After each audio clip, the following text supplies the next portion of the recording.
à toutes et à tous et bienvenue dans votre magazine quotidien Smart Éducation. Un magazine, vous le savez, dédié à la formation, aux nouveaux métiers, aux nouvelles pédagogies. Le rendez-vous qui donne un futur à la jeune génération. Les métiers de l'aéronautique et du spatial manquent de femmes. C'est pour ça que le 8 mars dernier, à l'occasion de la Journée internationale du droit des femmes, Air France, Airbus, le groupe ADP, Dassault Aviation, le GIFAS et j'en passe, tous ces grands acteurs du secteur se sont réunis à Toulouse pour une journée sous le thème de la féminisation. 200 jeunes filles de collège et lycée étaient d'ailleurs conviées à découvrir la variété des postes qui s'offrent à elles. On fait le bilan de cette initiative avec deux personnes engagées sur ce sujet. Isabelle Dressé, directrice architecture et bureau d'études ingénierie du groupe ADP. Elle est avec nous. Bonjour. Bonjour. Bienvenue sur notre plateau, Isabelle Dressé. Nicolas Gros nous accompagne également, directeur d'Air Emploi. Bonjour. Bonjour. Bonjour à tous les deux. Nicolas Gros, expliquez-nous l'ambition de cette gigantesque réunion, c'est ce que je disais, des acteurs de l'aéronautique et du spatial. Alors, c'était effectivement une très belle journée. C'était la deuxième. On en a organisé une à peu près sur le même format il y a un an et ça se passait au siège social d'Air France. Ouais. Donc là, on a été hébergé par Airbus. L'année prochaine, on sera hébergé par Aéroport de Paris.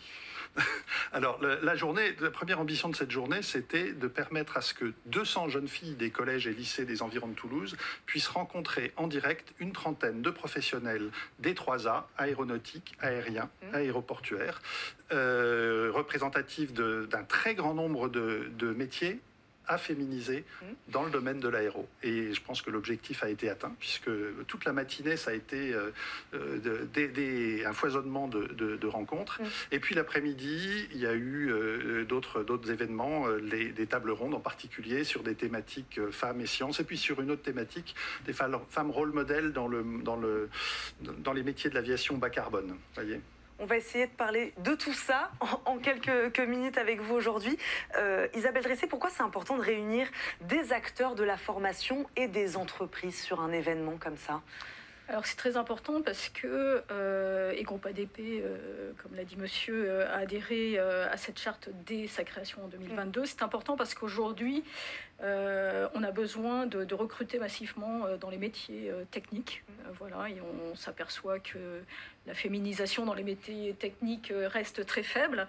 Et pourquoi ? Parce qu'en cette période post-Covid, nous avons des enjeux d'innovation, de décarbonation. Voilà, on recrute beaucoup et nous n'avons pas encore aujourd'hui assez de femmes dans ce secteur-là. Alors pour compléter, parce que la féminisation, c'est pas nouveau, hein, ADP a signé une charte d'égalité professionnelle femmes-hommes il y a 20 ans. Ça faisait suite à une loi du 9 mai 2001. Et puis nous adhérons aussi à une association qui s'appelle Elle Bouge. Et nous avons déjà 40 marraines engagées au sein de l'entreprise. Mais ça, ce sont des actions internes entreprises et se réunir tous secteurs confondus, hein, aéronautique, aérien, aéroportuaire. Pour nous, c'est vraiment donner de la visibilité beaucoup plus grande. C'est quoi, c'est un échange de bonnes pratiques finalement aussi ? C'est être plus fort tous ensemble pour montrer que dans ce secteur aéronautique qui bouge, hein, parce que nous devons développer, voilà, être innovants.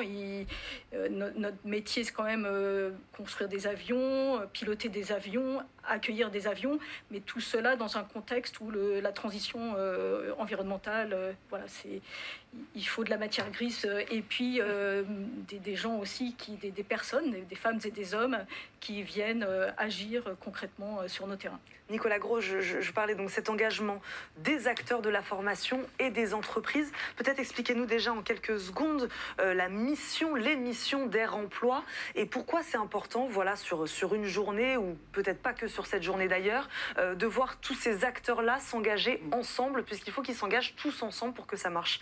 Alors Air Emploi, c'est une association qui a 24 ans d'existence et qui a été créée à l'origine par les fédérations professionnelles, hein, de GIFAS, la FNAM, donc l'aérien et l'aéronautique, mais aussi un certain nombre de grandes entreprises, dont Aéroport de Paris, Air France, etc. Donc la mission d'Air Emploi, c'est la promotion des métiers des 3A et aussi l'information sur les formations qui permettent d'y accéder.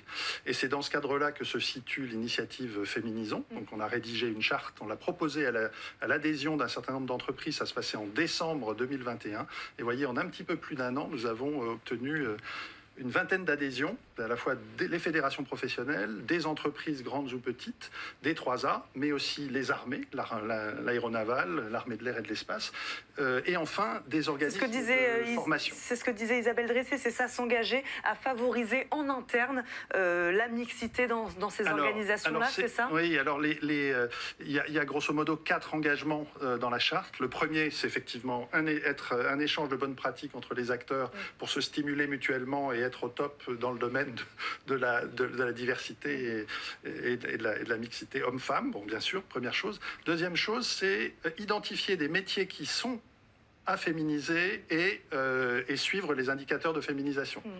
Par exemple, le métier de pilote de ligne, aujourd'hui, c'est entre 5 et 10% de femmes. On ne voit pas vraiment pourquoi. Hein. Bon. Et puis ensuite, évidemment, mener des actions en commun pour tout au long de l'année et pas uniquement le 8 mars. Hein. Donc c'est la présence dans des salons et des forums, c'est des tables rondes, c'est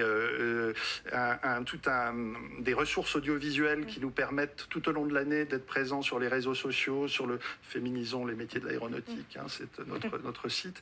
Donc, et vraiment travailler en étroite collaboration pour donner le plus d'impact possible et plus de visibilité à cette volonté des acteurs de recruter des femmes sur ces métiers. Vous disiez, on ne comprend pas vraiment pourquoi. Vous parliez tout à l'heure de ces métiers techniques qui sont très peu féminisés aujourd'hui. Isabelle Dressé, on ne comprend pas vraiment pourquoi. Véritablement, on n'arrive pas à trouver d'explication. Vous parliez des femmes et des sciences, justement. Est-ce que ça ne commence pas déjà très tôt? Vous, quel constat vous faites? Et est-ce que vous arrivez à répondre à ce pourquoi aujourd'hui on n'arrive pas à féminiser certains métiers dans ces filières-là?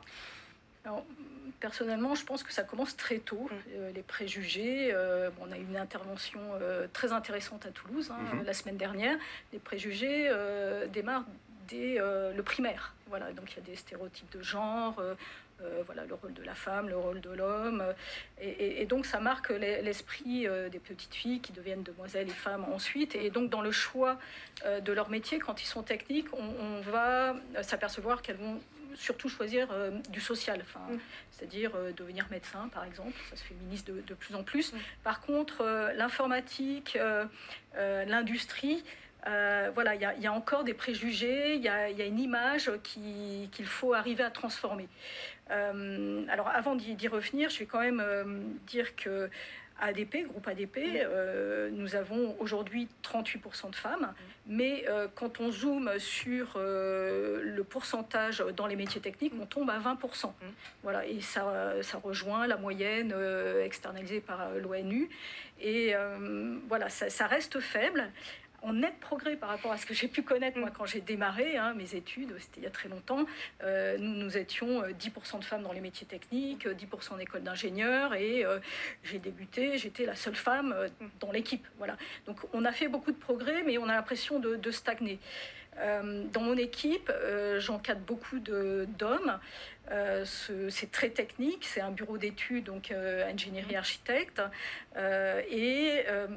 Voilà, j'ai fait le calcul, 22% de femmes dans la moyenne, avec de grandes disparités. 46% côté architecte, quasi parité, mais l'architecte attire plus de femmes. Par contre, on tombe entre 3 et 8% quand même dans les expertises. Alors c'est ingénieur, technicien, électricité, cybersécurité, tri, bagage. Voilà. Et pourtant, ça ne requiert pas de force particulière, de force physique. Par contre, c'est vraiment une image, je pense, industrielle et qui n'attire pas ou peu. Et je pense qu'aussi les femmes ont peur de cette image fortement masculine, de métier masculin, où il pourrait y avoir des propos sexistes. Donc elles ne veulent pas percer, elles ont du mal à percer et évoluer dans ces secteurs. Voilà, donc nous, il faut qu'on arrive à casser ces images-là. Mais est-ce qu'on en revient donc au fait qu'il faut commencer donc très tôt à sensibiliser les jeunes filles à ces métiers-là? Parce que c'est ce que disait Isabelle Dressé. Comment recruter des femmes alors qu'il y en a très peu qui s'engagent dans les formations pour ces métiers-là, Nicolas Gros? C'est ce que vous faites, promouvoir les métiers de l'aéronautique et du spatial. pour que ces femmes-là se retrouvent dans les CFA, dans les organismes de formation, et puis pour qu'elles se retrouvent derrière en entreprise. Il faut que ça commence très tôt. Il faut que ça commence très tôt, et notre horizon, c'est 10-15 ans. C'est-à-dire que vraiment, en travaillant maintenant dans les collèges, dans les lycées et dans les primaires, ça veut dire qu'on verra les résultats dans 10, 15, 20 ans. Donc il ne faut pas se démotiver, il faut avoir ça en tête, parce que c'est la réalité. Et donc, c'est ce qu'on fait au travers des interventions, nombreuses interventions dans les collèges et les lycées. Il y a des choses effectivement à casser. Une image de l'industrie en général, pas que de l'aérien, pas que de l'aéronautique, pardon, qui est... les gens et les jeunes filles en particulier ont en tête des univers un peu à la Charlie Chaplin, les temps modernes. C'est pas du tout ça, une usine de construction aéro, pas du tout. C'est un endroit très propre, très ordonné, où tout le monde peut avoir sa place. Donc voilà. Changer l'imaginaire. Ah oui. Et ça se fait pas ça se fait pas en 10 minutes, quoi. Il faut vraiment du temps. Et puis, là, Isabelle a insisté sur le travail que les entreprises ont malgré tout à faire, parce que c'est vrai qu'aujourd'hui, elles cherchent à recruter, elles ne trouvent pas assez de candidates, mais parmi les raisons pour lesquelles elles ne trouvent pas de candidates, il y a des raisons qu'on évoquait juste avant, mais il y a aussi quand même le fait que effectivement, il y a des choses à améliorer dans les entreprises, sur les parcours de carrière, sur les salaires, sur le plafond de verre, mais aussi sur des trucs aussi basiques que les équipements, les équipements de protection individuelle. Oui, bien sûr. Et puis la lutte contre tout ce qui pourrait rendre l'environnement de travail inconfortable, les harcèlements petits ou grands et les propos inappropriés. Donc ça, c'est vraiment un travail qui est tout le temps à... En quelques secondes, comment leur parler alors à ces collégiennes, à ces lycéennes que vous avez rencontrées le 8 mars dernier d'ailleurs, leur montrer l'étendue des métiers, peut-être leur montrer que c'est possible, on parlait de l'importance des rôles modèles. Vous êtes quelque part un rôle modèle d'une femme qui a réussi dans ce secteur. Comment leur parler à ces jeunes filles? Alors c'est leur montrer que une femme qui a envie de travailler dans le technique, même dans des milieux très masculins, c'est possible, dans des milieux différents, c'est possible. Il y avait plusieurs... alors moi je suis ingénieur, donc c'est un exemple parmi d'autres, et ce qui était bien la journée de féminisme, le 8 mars dernier, c'est qu'il y avait des parcours divers et variés, donc des mécaniciennes, des pilotes, des ingénieurs,